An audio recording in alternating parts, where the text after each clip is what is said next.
Ndagusuhuje cyane wowe mwana w'Imana urimo kumva iri jwi. Imigisha yose umwami Imana yifuza guha abana be nawe ikugereho muri uyu munsi. Turakomeje kurebera hamwe amagambo dusanga mu gitabo cyitwa Abahirwa ni bande. Uyu munsi tugeze ku kigwa kivuga ngo hahirwa abazana amahoro mu bantu, kuko aribo bazitwa abana b'Imana. Muri Bibiliya aya magambo wayasoma mu butumwa bwiza bwa Yesu Kristo nk'uko bwanditswe na Matayo igice cya 5 umurongo wa 9. Dusenge. Uwiteka Mana yacu, Imana ikiranuka, turagushimye, turaguhimbaje, habwa icyubahiro. Tugushimiye uyu mwanya mwiza ushimirwa twongera kugeramo wo kuza imbere yawe mu byanditswe byera. Nyagasani ushirwe hejuru. Hari abatagize amahirwe Nyagasani, ukuri bamaze kugera ahacecekerwa, si uko ubanga, ahubwo nuko igihe cyabo cyo kugenda kigeze. Kandi natwe kuba tukiriho si uko dukunda kubarusha, ahubwo ushaka ko twagira ibyo duhindura ku mibereho yacu. Ubwo tutabyishoboza, ohereza Mwuka Wera abe muri twebwe, tumwumvire, nadukebura, twihane, niwerekanwa, uzaducire mu bwami bwawe. Gaho bana natwe mw'iri jambo, kandi iri jambo umuntu wese uraryumva umuha umugisha, kandi ubuhe gufata icyemezo natsindwa. Twese hamwe nituba abo wishimira, tuzabane nawe. Ibyo wishimira, ibyo ugambiriye kugirira ubwoko bwawe muri iyi minsi tugezemo ya nyuma, twese ubitugirire mu izina rya Yesu Kristo umwami wacu.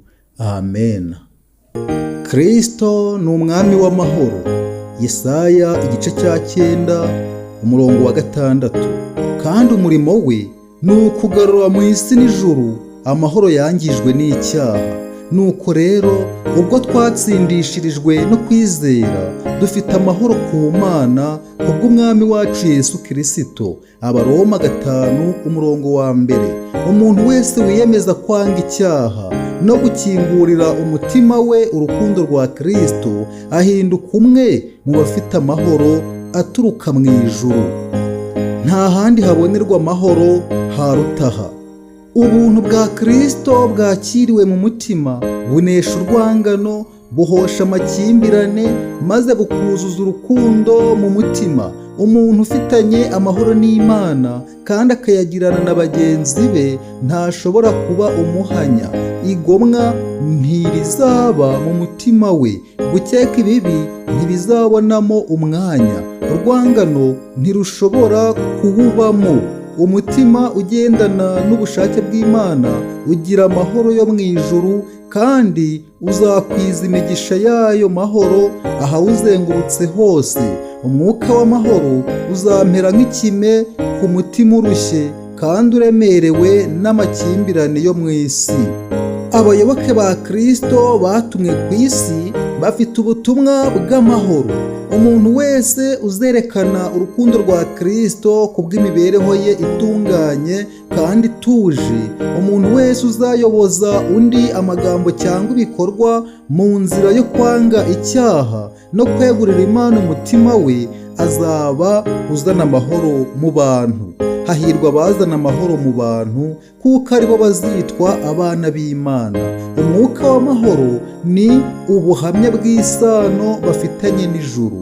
Impumuro nziza ya Kristo izabazenguruka. Impumuro y'imibereho n'umuco w'urukundo bihamiriza ab'isi yuko ari abana b'Imana. Abantu bamenya yuko babanaga na Yesu. Umuntu wese ukunda yabyawe n'Imana. Umuntu wese utagira umwuka wa Kristo ntaba ari uwe. Ariko abayoborwa n'umwuka w'Imana bose nibo bana b'Imana. Urwandiko rwa mbere rwa Yohana igice cya 4 umurongo wa 7. Abaroma igice cya 8 umurongo wa 9 n'uwa 14. Abarokotse ba Yakobo bazaba mu moko menshi, bababere nk'ikime kivuye ku Uwiteka, cyangwa nk'imvura y'urujojo igwa mu byatsi, itagombye kubaza abantu, cyangwa kubishingikirizaho. Mika igice cya 5 umurongo wa 7. Amagambo yacu ni hano arangiriye. Tuzakomereza ku yandi avuga ngo hahirwa abatotezwa bahorwa gukora ibyo Imana ishaka, kuko ubwami bw'ijuru ari ubwabo. Ibyo biri muri Matayo 5 umurongo wa 10. Reka dusabe Imana tubikuye ku mutima ngo yeze imibereho yacu. Imibereho yacu isa nkaho ishaririye bagenzi bacu. Dusabe kwezwa maze tubere abatuzengurutse umugisha, kandi duharanire ko twahinduka abazana amahoro mu bantu aho kuyabuza. Ibyo nibyo bizatuma tuba abana b'Imana. Nibyo mbasabiye nanjye ntiretse, mu izina rya Yesu Kristo umwami wacu. Amen.